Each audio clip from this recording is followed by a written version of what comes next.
Back to your forecast. Summer-like temperatures coming through today. More warm and sunny weather to enjoy our area. Yeah, it was beautiful out there with the sunshine. Yeah, absolutely. Beautiful afternoon across the area. Those mid 80s. Tomorrow could see some upper 80s in a few spots. We've got mostly sunny skies out there still. Just a gorgeous afternoon. Big sprawling area of high pressure over the southeast. But in the middle of the country, move the map here. We've got showers and storms developing ahead of a cold front, some severe weather developing in Oklahoma. That's the cold front that's going to bring some big changes, but not until we get to Saturday. Ozone action day today. We did have some higher levels of ground level ozone. These consistently sunny days with high pressure overhead kind of trap some of that ground level ozone. We'll likely see it just nose into code orange again tomorrow. Sensitive groups, those are folks that have respiratory issues, asthma, very young, very old. So just take it easy in the middle of the day. It's really peaking in that peak heating of the day, which is going to happen between 3 p.m. and 6 p.m. You see temperatures tomorrow could top out in the mid to upper 80s under mostly sunny skies. There's that high parked on top of us.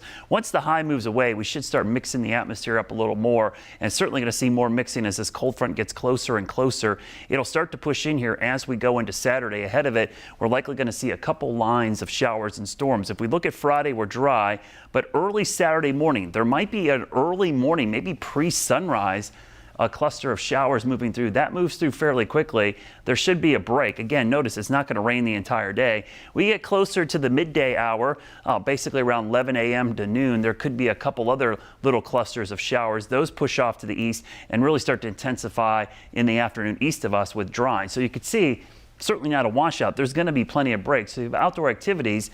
If you can make it through a passing thunderstorm at some point in the middle of the day, the rest of the time should be fine. The question is, how much severe weather are we going to see? We are going to see some along this front as it pushes to the east.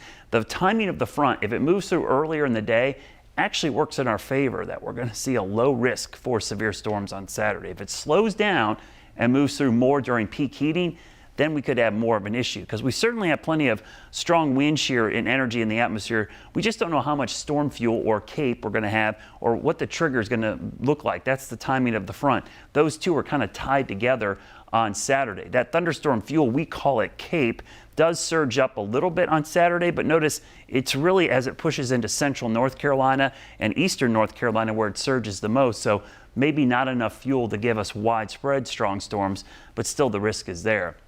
The front moves out by Saturday night into Sunday. So the good news is for the later half of the weekend, it's dry on Sunday, albeit cooler. Pollen forecast still very high until that front gets here. So we've been pegged at the very highest readings all week long.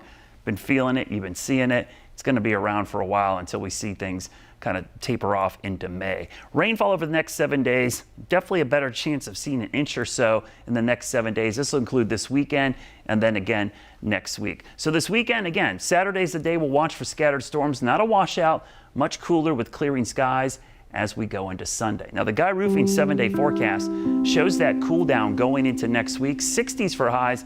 Maybe a touch of frost early Monday or Tuesday morning. But again, 60s are below average for this time of year, because we should be in the mid 70s, guys. All right. We'll enjoy it for now. Oof. Thank you, Brad.